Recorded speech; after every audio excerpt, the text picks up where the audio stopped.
નાની મોટી સમસ્યા આવે ત્યારે રાજ્યની સરકાર એ હંમેશા ખેડૂતોની બાજુમાં પડખે ઊભી રહી છે. ખેડૂતોને જ હંમેશા પ્રાયોરિટી આપી છે.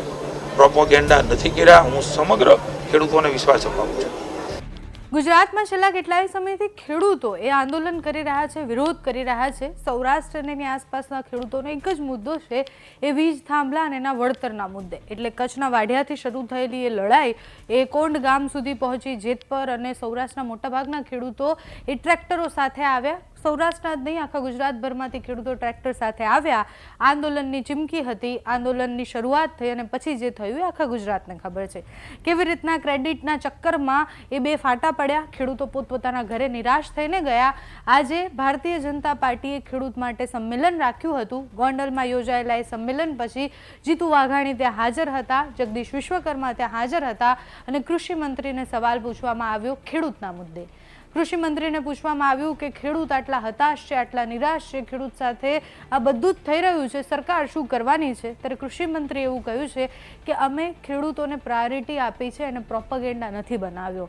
વિપક્ષ અને બીજા લોકો ખેડૂતોને મુદ્દે અને ખેડૂત માટે રાજનીતિ કરતા હોય તો ભલે કરતા, સરકાર હંમેશા ખેડૂતના હિત માટે વિચારે છે અને સરકાર ખેડૂતના જેટલા પણ મુદ્દા છે એને સાંભળવા, સમજવા અને એના ઉપર કામ કરવા માટે તૈયાર છે. જીતુ વાઘાણી જ્યારે આ બોલી રહ્યા હતા ત્યારે બીજી તરફ એ દ્રશ્ય સામે આવી રહ્યા હતા જે ખેડૂત સાથે થઈ રહ્યું હતું. એટલે જે તે સમયે ખેડૂત પોતાના ખેતરમાં જતા તો પણ પોલીસ એમને રોકતા અને પછી બબાલ થતી હતી. થોડા દિવસ પહેલા જ જીતુ વાઘાણીએ એવું નિવેદન આપ્યું હતું કે ખેડૂતો સાથે જે પણ ખોટું કરશે એની સામે બધા જ લોકો છે અને એની સામે કાર્યવાહી થશે. આજે ફરી એકવાર જીતુ વાઘાણીએ કહ્યું છે કે ખેડૂતોના હિત માટે સરકાર બધું જ કરવા માટે કટિબદ્ધ છે, તૈયાર છે. વીજ પોલ અને એના મુદ્દાથી લઈને બીજા તમામ મુદ્દા ઉપર સરકાર વિચારશે એ વાત કરવામાં આવી છે. જીતુ વાઘાણીએ ખેડૂતોને શું આશ્વાસન આપ્યું છે તે સાંભળો. જંતુનાશક દવાઓ એ સપ્રમાણ વાપરવાની વાત કોઈએ નથી કરી, દેશના વડાપ્રધાને કરી છે. અને પ્રાકૃતિક ખેતી, ઝીરો બજેટ ખેતી, ગૌ આધારિત ખેતી મહામહિમ રાજ્યપાલ શ્રી ભૂપેન્દ્રભાઈ અને અમે એ વાત કરીએ છીએ. આને કોઈ ટેકો આપવાની વાત નથી કરતા. ભવિષ્યની ચેલેન્જને કેવી રીતે આપણે સાથે મળીને ઉપાડીએ એની સાથે અમે તમને પણ વિનંતી કરીએ છીએ, સૌને વિનંતી કરીએ છીએ ખેડૂતોને ખેતરમાં કંઈ જ ન વધે એવી બંજર જમીન થઈ જાય એ પહેલાં જગાડીએ. અને આ વર્ષે હજી ખરીફ સિઝન શરૂ થવાની છે ત્યારે મારા ખેતરમાં 2-5 વીઘા, મારી પાસે 10 હોય તો 2 વીઘા કરું, પરિણામ મળે અને એના તરફ આપણે આગળ વધીએ. હું કોઈ રાજનીતિની વાત કરવા માટે આવ્યો નથી, ખેડૂતોના હિતની વાત કરવા આવ્યા છીએ. મેં કહ્યું અમારે મન એ કોઈ પ્રોપેગેન્ડા નથી. રાજનીતિ ન કરીને ખેડૂતો માટે જે થઈ શકે એ રાજ્યની સરકાર કરી રહી છે, કરશે એનો સંપૂર્ણ ભરોસો અને વિશ્વાસ છે. મેં કહ્યું હું રાજનીતિની વાત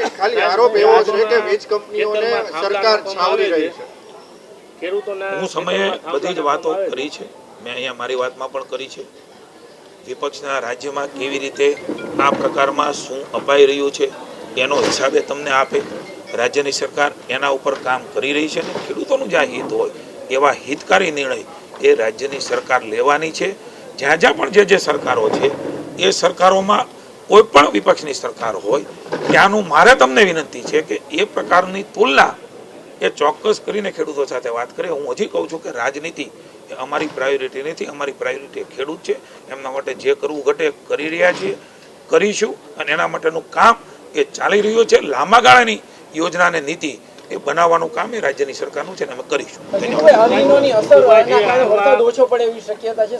મિત્રો અત્યારે પ્રાકૃતિક ખેતીને એમના નીકળતા જે પ્રશ્નો છે એ પ્રશ્નોની આપણે વાત કરી છે. મેં મારી વાતમાં ઘણી બધી વાત કરી છે.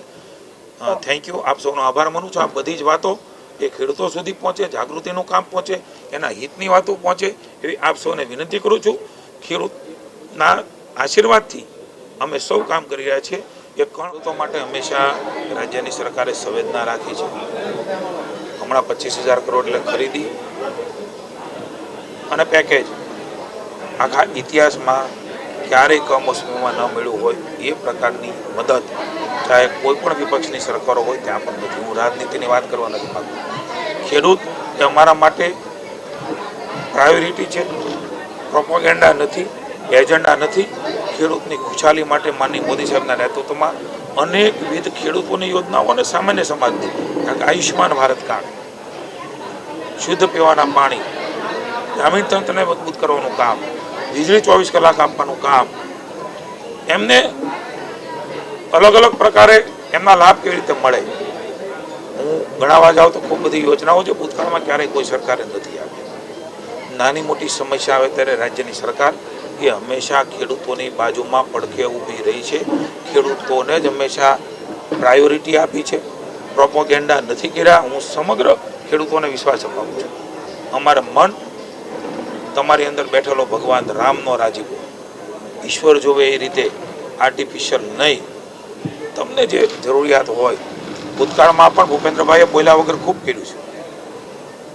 બધી જ વ્યવસ્થાઓ, સરકારી વ્યવસ્થાઓ, સરકારી તંત્ર અને લાંબા ગાળાનું આયોજન એ હંમેશા ભૂપેન્દ્રભાઈનો દૃષ્ટિકોણ રહ્યો છે.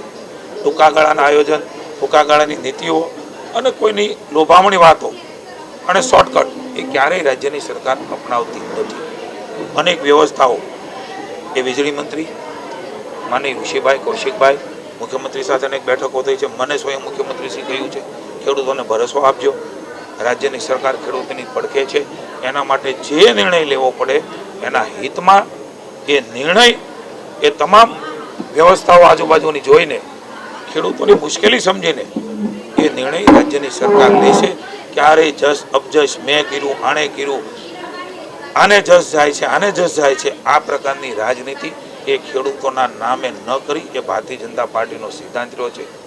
ક્યાંય પણ કોઈને પણ મુશ્કેલી ન પડે એમના માટેની સરકારે તમામ વ્યવસ્થાઓ ભૂતકાળમાં કરી છે, ભવિષ્યમાં પણ કરવાના છે. મારી વિનંતી માત્ર એટલી છે, એ એજન્ડા નથી, પ્રાયોરિટી છે. એને એજન્ડા ન બનાવીએ. ખેડૂતોને મદદ કરવા માટે થઈને કોઈ પણ આગળ આવતા હોય, આ મારા બધા જ વિષયો ખેડૂતોના માથે ન થોપે એવી પણ વિનંતી.